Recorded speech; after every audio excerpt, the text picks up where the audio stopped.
Alright, so today I'm going to show you guys how to replace broken lug studs in your car or truck.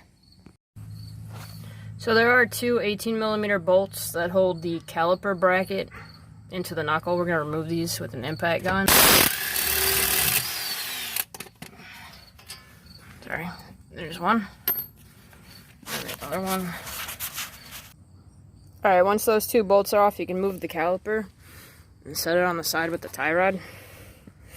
And just grab this rotor, pop it right off. Ouch. Alright, to do this easily, you want to make sure that the other end of the vehicle is jacked up. That way you could rotate this, if you need to get all these studs over to this side so you could tap them out.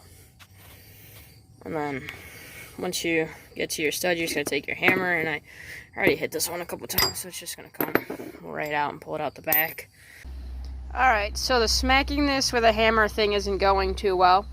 So we're going to use this tie rod end remover. You could rent this at your local AutoZone for just a deposit. You do get all your deposit back later when you bring it back. And then this wheel stud installer I had to find at an O'Reilly's. We're going to use that to be able to pull the stud back in using a lug nut and a ratchet and a socket. Alright, so after playing with this a bit, I kind of figured out what I need to do.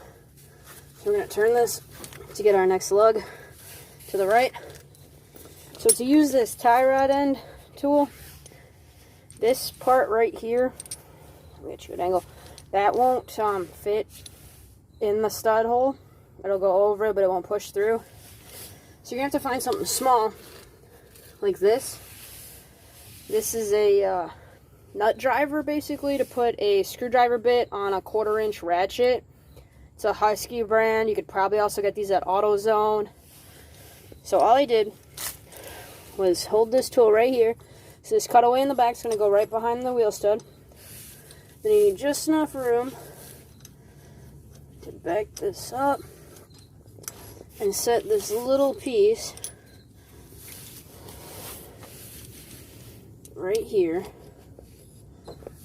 And then turn this to bring it in clockwise. And you're going to want to try to line this up on the stud as best you can. There we go. You kind of want to make sure it's straight so that it will go all the way through and not get stuck or break or anything.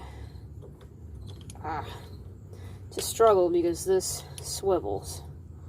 That's why I took the gloves off. You might not want gloves for this. It's kind of difficult. There we go. Boy. Alright. And then just hit it.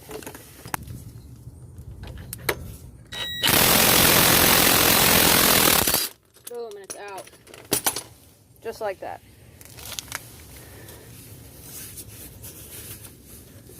So once again, gotta turn this way. It's the only way it'll go unless you get in the car and put it in neutral or reverse. Car's locked, I don't have keys. Now we're just gonna do the same thing again. Back that out of our impact.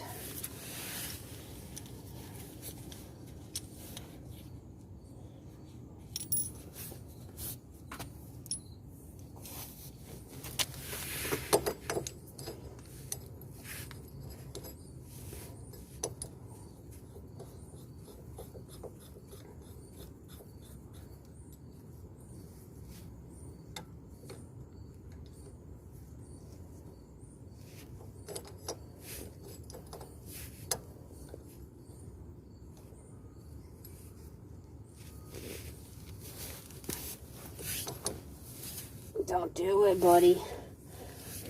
Stay there. Alright, so I'm going to try to get you guys a good angle so you can watch this. We're going to take our wheel stud and put it in the hole. And then our tool. Bearing side in first, this tapered edge is going out. We're going to slowly turn our lug onto it. There we go. Straighten it out.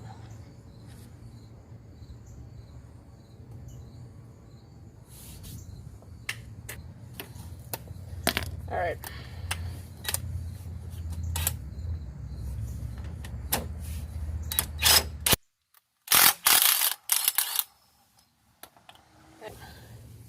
Once again, turn this hub.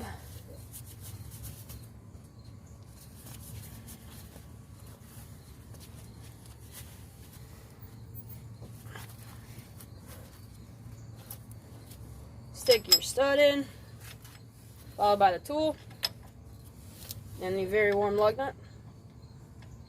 Do this by hand first.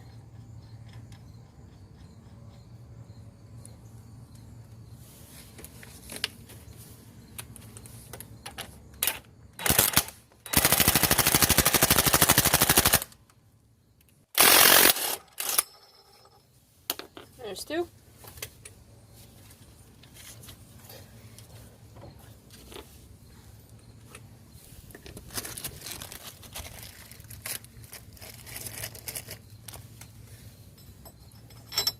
Number 3.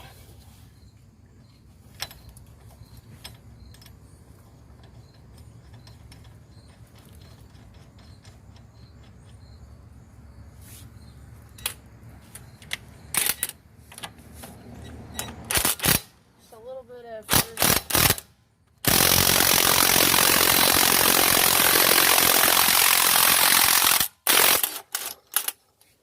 There's number 3. So once you have your studs in, you can go ahead and put the rotor back on, put your caliper back on, then put your wheel on and torque it down. This rim's at discount tire, so I'm waiting to get it back, so I'm not going to show you guys today how to put it back on, but I'm sure you know. Make sure you torque it down to 100 foot-pounds. We'll see you guys next time.